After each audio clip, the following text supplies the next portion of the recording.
I want to get back to the Cats if I can. They, in the space of... They lost an elimination final against Melbourne and lost it really badly. Yep. Did some soul-searching like really good clubs do. This is in the space of two games, really. In that elimination final, they went inside 44 times for a score of 46. They went inside 48 times for 126. You know the margin difference there, Brownie? That's 80 points, which happened to be the margin at the end of the game. Yeah, only two difference in the inside 50s. But I think it's on the back of the forwards. The forward line has been reshaped. That was the one weakness last year. Their midfield was strong. They certainly had all Australian calibre defenders. Yep. Let's have a look at the forward line. So that's the elimination final. Forward line on the left-hand side. Now, Abler played big minutes in the midfield that night.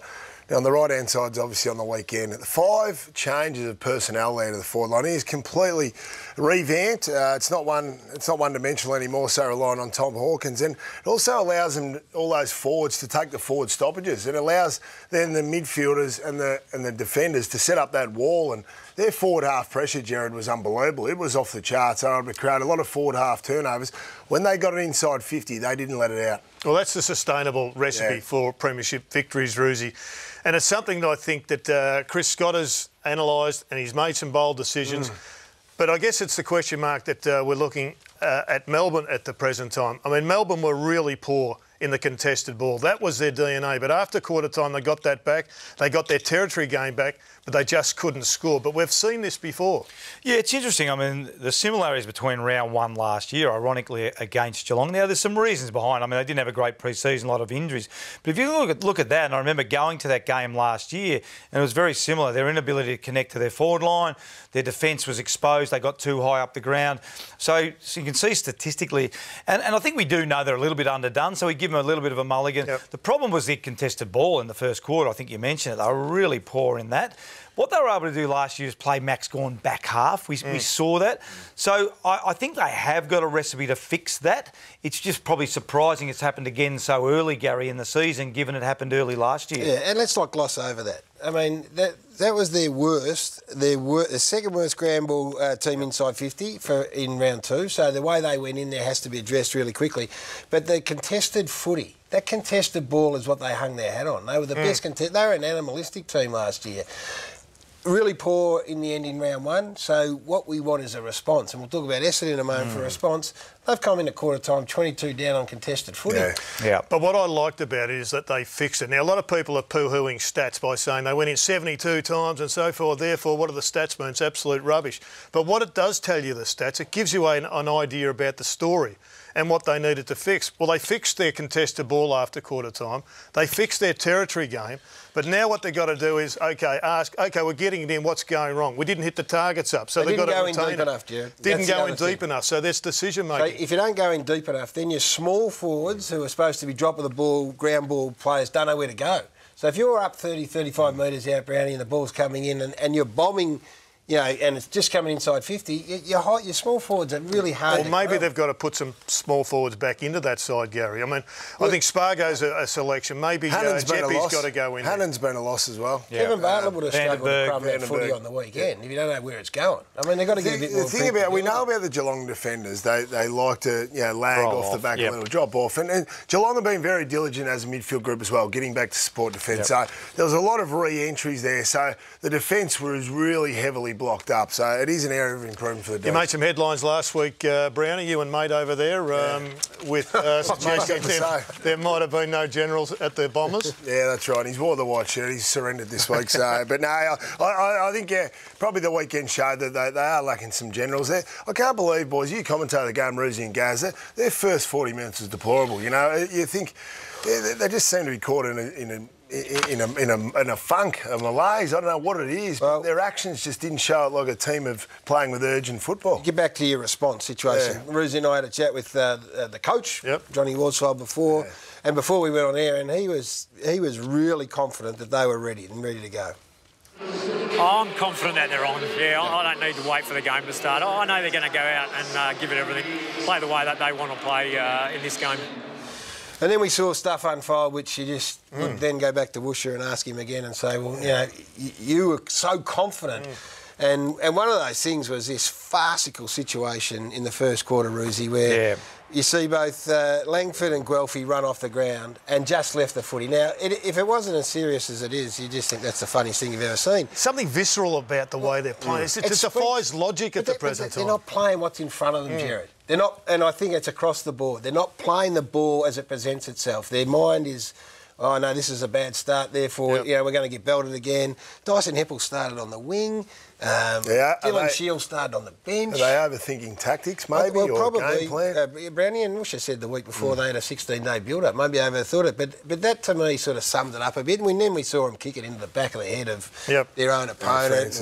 We saw a whole host of things. And well, I think it's the first quarter. There's your response there. Yeah, because, like, I don't know, we were all doing our tips, and I'm probably sitting there like a Bombers supporter, and I'm going, and this is no disrespect to St Kilda, I thought the certainty on the weekend was Essendon, because I thought, like Woosha, there would be a response, but there was no response in the first 30 minutes. And that was the most surprising thing of the weekend for me.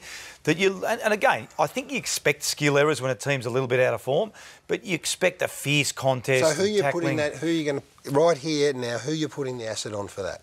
Well, I mean, I think you've got to put on the players, to be honest, because I've never... I mean, the coach is responsible for the overall well-being, but I don't think as a coach you need to wind your players up after you're losing by 72 points. Correct me if I'm wrong. Sure. The coach is responsible for the tactics, and that might be responsible for some of the selections or some of the entries inside 50. But in terms of just intensity, each and every player should have turned up and taken that upon themselves, the responsibility. And we still saw too many. We showed some vision last week, boys, on the poor Essendon efforts, and we saw a number of those. Just have a look at some of this stuff. I mean... Again. I mean, we could have just replayed round one. Yeah. Look who it is, though. It's your leaders. It's Zach Merritt. This is what Brownie was getting to, but he wouldn't let me talk about last week. Look at this. It's him in the back of the head. There's one in a moment we're going to see which summed it up. Orazio Fantasia is in the leadership group. That's a broken tackle. Then they're out and free. Goal as a result of that. I know, Jared, just hold on. This is coming in. There's more. There's more. This one here, there's 5. You watch this. We slow it down. Look, there is 1, 2, 3, 4, 5, 6 Essendon players. 6.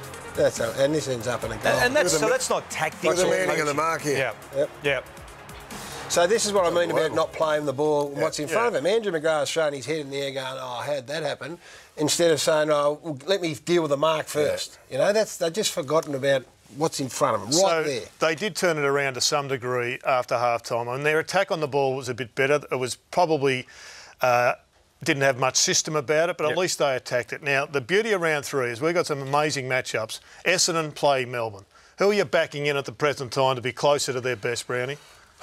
Well, Melbourne was better in the second. Essendon were better in the second half, but I think Melbourne had a lot of parts who were actually working on the weekend. I thought Gawn was able to start to get some hit-out dominance there, and they brought their midfield there. I expect Melbourne to be able to get over the top of Essendon. It's a big game. It's a huge game. So you look at it from a forward's point of view, from Essendon, and you go, they're vulnerable, Melbourne, in the back half. Stephen May's got a groin, he's not going to play. They've got to separate themselves, Jared. I mean, McKernan and Brown were the two inside. Dyson Heppel gets his fit on centre wing. He's got numbers around. He elects to kick, right? He had to use them up. But again, this is a forward group that aren't working together. There's your two key forwards. I mean, look, where's the goal square? No one out of the goal square, they'd rather compete one-on-one. And then you get McGrath on a quick break out of the middle of the ground, right? He bounces the ball, don't know why, then looks up and kicks, and it's the same 3 breaks, all in the same area. So some separation would be the first thing. And again, it's a similar point to what I'm saying with Melbourne. When you see that, then you drop a ball, player doesn't know where to go, Brownie. Who's the general down there in the forward line? Haven't got one. I mean, they've got blokes who are trying to, secure a spot in the ground. Savage in the end, Brucey, in the third quarter they were coming. They're pressing hard, but because of where they're positioned as forwards, no drop of the ball. Have a look at Shane Savage. He played one of the greatest 5 minutes ever. These are essentially all in a row, these inside 50s, every one of them. So Bagley's his opponent. They don't push back anywhere near hard enough as forwards. They're getting up high. He wins back the ball. That's a second inside 50. These are repeat inside 50 entries. So Savage goes again. Ball goes out. Ball comes back in. Who's the first one back? It's Savage. And this is the fourth. And there's Savage again. I mean, I don't know what... Again, Essendon are reactive. You're the forward. Savage looks like he's just playing you on a break. Well, I think the other thing, Gaz, as we were talking about during the game, is you're waiting for Essendon to just establish their forward line. Like, one of the advantages I think Essendon have got against, and again, no disrespect to St Kilda, but your midfield group's deep and it's good. And you've got a dominant ruckman. So you want to create some space around your stoppages. we know that St Kilda have got Carlisle and Robertson out of their defence. So what are you trying to do? Isolate your defence, 6v6, get it in, get some space. So we didn't see that at all during the day. So that added to that problem with Savage being able to beat his man back the whole day. A lot of hand-waving Saints going are on. great, by the way, before we get accused of being too negative. But Billings into the middle, Yep. Gresham, and we'll talk about Gresham later in the day. Loney was great. Their small forwards are fantastic.